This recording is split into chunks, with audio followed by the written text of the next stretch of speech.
So if I could ask everyone in this room to indulge me for a minute, and I want everyone to actually bring themselves to a happy place, a peaceful place. Maybe for you all, it's a Saturday watching amazing TED Talks. Maybe it's a day at the beach with someone you love, the perfect vacation.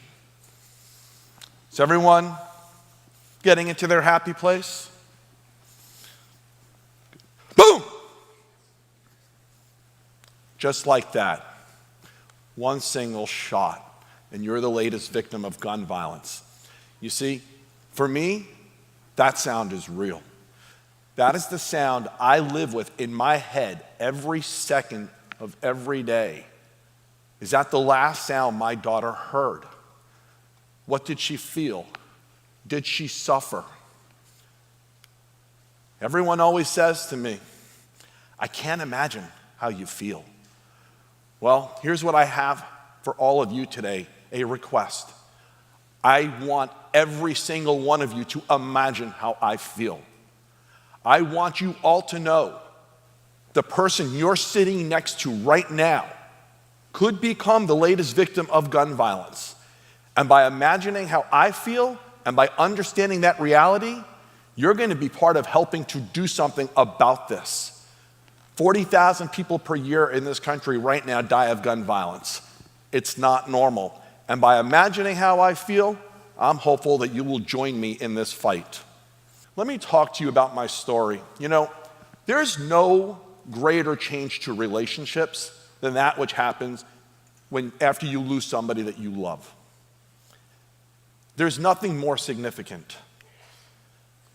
That's my brother, Dr. Michael Guttenberg. My brother was a hero of 9/11. He ran into the World Trade Center when others were running out. He was part of a group of about 10 doctors who set up the original triage. They were in the World Trade Center before the second building got hit, and they were in the World Trade Center when it collapsed. And amazingly, where they hit out did not collapse. However, after spending 16 days at Ground Zero treating people, down the road in 2013, my brother got the cancer that resulted from that. And in October of 2017, my brother died from that cancer. I remember my brother's funeral like it was yesterday. It was tragic. My brother died at the age of 50 in the prime of his life. We had about 500 people at the funeral, helicopter flyover. They closed down the parkway in New York. He was buried like a hero. And I remember thinking, I'll never, ever, ever be a part of something like this again. But I was, only 4 months later. You see, my baby, Jamie, was a victim of the Marjory Stoneman Douglas school shooting. I remember that morning so clearly, but it's the one detail that I can't remember that haunts me. That morning started like any other morning in my house, and that means with a little bit of chaos. The kids were running late, the dogs needed attention, my wife and I needed to get out the door. And what I remember about that morning is rushing my kids out the door. You gotta go, get out the door. What I don't remember about that morning is that I say the simple words to my children as I was busy rushing them to school, to the place where they're supposed to be safe, to the place where they're supposed to learn. Did I take that one last second to say, I love you? It wasn't supposed to be the last second. And I was so busy rushing them out the door that I don't think I did. And it haunts me every day of my life. I want to talk to you about Jamie. And I want to talk to you about how my relationship with Jamie has changed since February 14th. Because what you need to understand, I'm still Jamie's dad. Jamie's still my daughter. I have my son here in the audience today. We still have the in-person father-son relationship. With Jamie, I used to watch her dance. We used to watch TV together. We used to laugh. Sometimes we used to yell. I helped her study. It was all of the typical father-daughter things. And I had all the normal dreams and aspirations that a parent would have for their child. That was the relationship I had with Jamie before February 14th. The relationship I have with Jamie since February 14th is obviously quite different. Now it's about the things that I don't get to do, the things that I don't get to see. I won't see my daughter graduate. I won't see her have another birthday beyond 14. I won't see her have a first boyfriend. I won't get to walk her down the aisle. I won't get to be a grandparent to her children. And the way I get to spend time with my daughter now is at a cemetery, sitting on a bench, looking at her stone, and looking out into the distance at a lake with a fountain, and looking into the sky for some kinds of signs that we're still connected somewhere in this universe. And when I leave the cemetery, I continue with the tradition that I've always had with my daughter. Actually, it's a tradition in our house. We kiss each other 3 times to say goodbye to each other. It's our family tradition. And so when I leave the cemetery, I still kneel down and I kiss my daughter 3 times to say goodbye. Before I go any further, I think it's important for you to get to know my daughter. And so this is Jamie.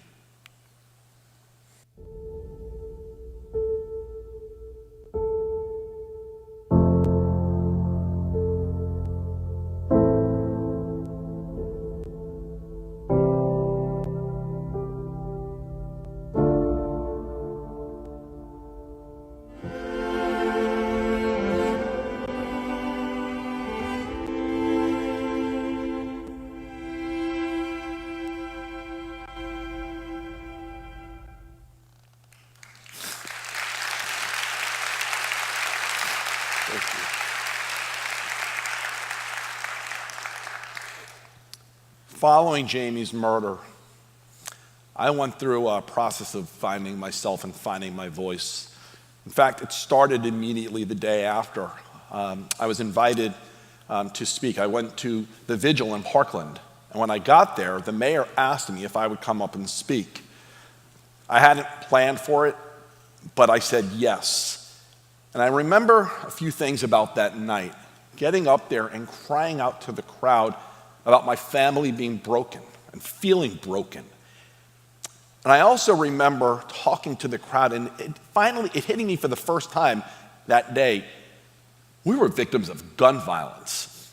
And I went home that night, and I said it that night and all week after that, I'm gonna break that effing lobby. That lobby that got in the way and allowed things like this to happen. And from that day, I've gone on a mission. In fact, just a week later, the CNN town hall, those of you who were watching it saw me confront Senator Rubio. Now, the thing that's important about that is that was the moment where I realized I no longer have this feeling of awe for people who are in a different position in life than I am, whether they're elected, whether they're entertainers, wherever they come from. I no longer have awe. I no longer look at you as being more than me. What I look at everybody as from that moment forward was, you're either going to be part of doing something with me about this, or you won't. And I've conducted myself going forward every night since that way. We're all part of the same human experience, and we all have to deal with things like loss. I want to talk to you for the rest of my presentation about those who were part of my life before February 14th, but those who have come into my life because of February 14th. And I want to highlight one person first. He's a friend of mine who was one of the police officers who went into the building, and he is the one who found my daughter. He was a dear friend before that. He's family since then. He now shares a bond with me over loss that 2 human beings should not share. But I also have developed a lot of relationships that I never, ever, ever would have had without this having happened. Here's 2 of them, and they have meant more to me than they probably will ever know, although they're about to find out. One of them is Vice President Biden, who called me about a week after Jamie was killed and spent the better part of an hour on the phone with me. And then several weeks later, met with me in person for the better part of an hour. He spoke to me about grief, He spoke to me about loss. He's the first person to ever say, everyone grieves differently, and be prepared for it, but find ways to grieve together. He's also the first person to use the phrase with me, mission and purpose. It is his talks to me that have literally given me the foundation that I have lived my life by ever since this happened. And I am very thankful that he took the time to get so personal with me. The other person was Governor John Kasich. He invited me to Ohio to testify about gun safety laws. And while there, he took much of his time that day to just talk to me on a very personal, deep level about faith. For those who don't know, Governor Kasich is a man of deep faith. And I had to be honest with him. My faith in a higher power is shattered. But what was amazing about him is how he gave me hope and how he talked to me about going forward. And the truth is, since that day, I've realized my faith is actually probably stronger than it's ever been, but it's placed elsewhere. It's now placed directly in the people who surround me every single day. This guy gets his own slide. For those who don't know who he is, that's Congressman Ted Deutsch. For those of you who have heard me talk about him before, I affectionately call him my bromance. I didn't know him until the night that we buried Jaime. He wanted to come pay a Shiva call at our house. I did not want any political people at my house. I was just angry at all of them. But his wife, Jill, and they've since become very dear friends of ours, was mutually friends with somebody that was friends with my sister. And my sister is very persistent and eventually got me to agree to let them come, but I put a rule on. I said, they've got 10 minutes. I greeted them in the driveway when they got to my house to make sure they understood the rule. I went out there with my finger wagging, I said, you got 10 minutes. And they came in for their 10 minutes, and they didn't leave. They spent the entire night with my family, and we fell in love that night. They are wonderful people. He has been my mentor. He has been my guide. He has been someone who has held me up at times that I have felt weak. And I'm very thankful to have him in my life. However, this is a relationship that never, ever, ever would have existed if not for the loss of my daughter. I can't talk about relationships without talking about our nation's children, because this is the one that is probably the most unexpectedly changed. Because like a lot of adults, I was worried about them. I didn't think they knew how to communicate. I thought they were all kind of lost in their phones. But we had it wrong. They do know how to communicate. They're fierce in their communication. They know what they want, and this is their weapon. They actually had the wherewithal that day to record what was happening. So you can't ignore the violence. And this, they are able to communicate, to strategize, to look forward, and to get in touch with each other in ways that leave us adults spinning and in their wake. Our kids are amazing, and I look forward to the future of this country with them in charge with real optimism. Oh, whoever's clapping, that's it.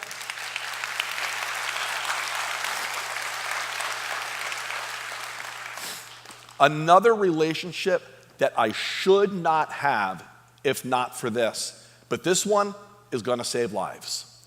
You see, Congressman Wasserman Schultz and I were having a conversation before the last election, and we were talking about my mission. And we started talking about the 300 million weapons that are on the street right now that can be used to kill. And I was concerned about it because nobody's dealing with that reality. Well, that conversation led to us talking about ammunition and the fact that there's currently no required background check on ammunition. And out of that conversation, we wrote Jaime's Law, which is currently waiting for hearings, and it seeks to extend background checks to ammunition. And the day Jaime's Law becomes law, lives in this country will be saved.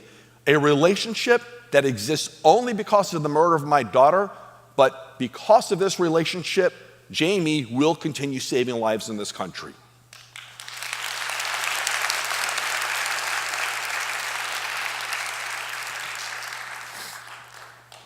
I want to talk to all of you about perspective and perseverance and strength. And for the kids in this room, I really want you to listen. Because we all have moments in life that we look at as the worst moment ever. I've had a lot of them. And I've been unemployed, unable to pay the bills. I've been a business owner, the highs and lows that go with that. I've been a corporate employee with the highs and lows that go with that. I've had a lot of moments that I say, wow, that was the worst. And the truth is, since the murder of my daughter, I look back, I can't remember most of them. The truth is, most of us, as we go through what we would consider a worst moment, you go forward a week, 2 weeks, 3 weeks, you won't remember them. And I tell you this because when you truly are going through horrible, bad moments, you have levels of strength and resilience that you just don't know of until you're tested. And when you're going through a horrible, tough moment, I want you to think of my story or another story like it, and I want you to know you're going to be okay. I also want to let you all know it is in this country's worst moments, whether it be 9/11 or war, where our heroes and leaders are born. You look at my brother after 9/11. You look at Sully, who landed a plane on the Hudson. Okay? You look at these families that I fight with every day out of tragedy. It's out of the worst moments that our heroes and leaders are born. What matters, much more than the moment, is how you react and how you respond. And so, in this room, I know there are future heroes and leaders who will react and respond to their moment in a way that will be life-changing, and I look forward to watching that. To close, my daughter had a saying, dreams and dedication are a powerful combination. I have a dream of lowering the gun violence death rate in this country, and I dedicate the rest of my life to fighting with all of you to save as many lives as possible. Your lives are worth it. Thank you.